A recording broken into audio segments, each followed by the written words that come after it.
Hello friends पुणी थर आपण मानक सिक्रेट फूडी चैनल स्वागत। तो केमी अच्छा आपण आशा करूँ आपण मैंने बहुत भल भाव थे। तो चलते बिना डेरी नक आज आम बनवा एबीसीडी 1 2 पापड़ बनवा बहुत सहज जिनस भी बस आपण घरे ही सब थी।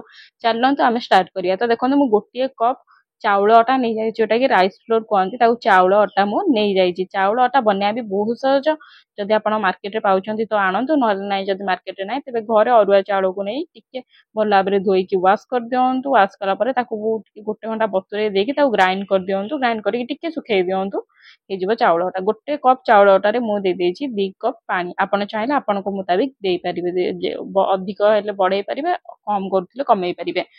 अध चामच दे लुण स्वाद अनुसार बस आमर किसी दरकार ना 3टा जिन नहीं आसिलु मु गैस गैस भल भाव में घाटी देवे जमती मु घाटुचे देखिपे से आस्ते आस्ते बहलिया भी हम तेणुक आपड़ छाड़ी बिल्कुल जीवेनि लो टू मीडियम फ्लेम रे आस्ते आस्ते घाटे। ए देखो आमर पूरा हो जाइए।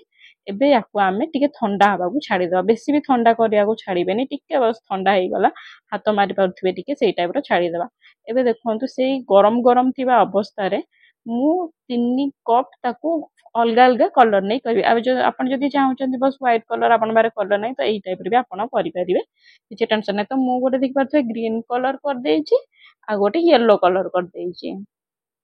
दीटा जाक बहुत भल भाव में मिसे दी। अच्छा मुझे 2 प्रकार पापड़ आपन को कहबी ये एबीसीडी पापड़ विथ सहित ये तो से सेम अटार ही आपड़ करेंगे। तो यहाँ आप टेंशन ना एबीसीडी पापड़ आप अच्छी। तो यहाँ बस मुझे देखी दूसरी आपन को साइड बाय साइड मुझे भी करूली।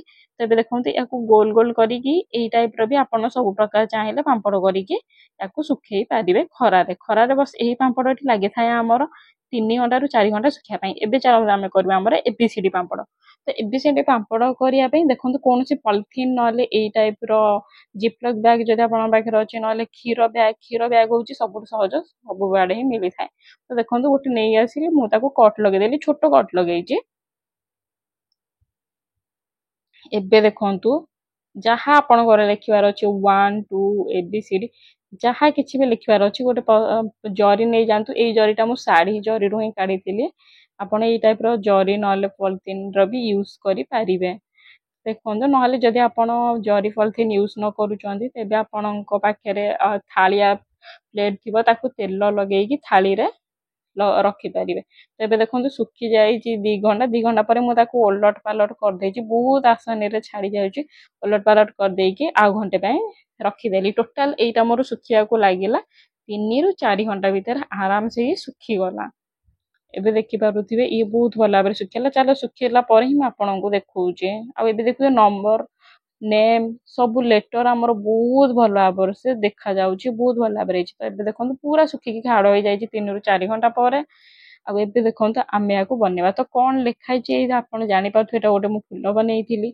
अब एबे देखो एटा एल देखेदेली मु आपन को एटा बी देखैली आपन को देखो सब लेटर मु जहाँ भी लिखी थी सब लेटर अच्छी ये। तो आपड़ चाहिए किसी लेटर भी रखिपारे ना एमती नॉर्मल गार गार गार गार भी दे पारे। तो देखो मुझे लिखी 1 2 छुआ मान बहुत पसंद आसे। तो देखो यही टाइप लिखी मुझे आमर रेडी हो गलानी छाणिया केवल आपणकर 5 घंटे प्रोसेसिंग आरंभ रू शेष भी हो। तो ये देखो छाणिया बहुत सहज मुझे आपन को फास्ट गोटे ही छाणिकी देखो। तो देखो ये 8 नंबर मु पकई तेल रे गोटे मिनिट भी नुह हाफ मिनिट रे भी हाफ मिनिट टू कम रे भी ये छाणी जाए। देखो मैं एकाथर आपन को पकईकी देखो बहुत गुड़ाए सब मो नंबर लेटर सब पकई देखो बहुत भल भाव से ये हो गला। एबे आपको छाणीदेवे बेसी टाइम रखिबेनि रखिले गरम नहीं ताती भी जापे। तो ये देखो यार मुझे गोटे मात्र सैंपल आपको देखे दूसरी बेसी भिडियो लेट करवानी।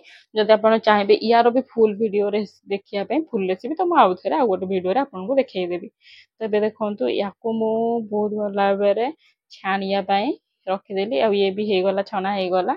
ये देखो आमर बड़ पापड़ अलग रखीदे। आ ये देखो ओ आ बहुत ही क्रंची बहुत स्नैक्स मतलब ये ना आपण टिफिन में खाई पारे कौन से आइटम रे भी खाई पारे बहुत ही टेस्ट लगे। टिफिन रे खातु स्नैक्स रे खातु बढ़िया बढ़िया लगे।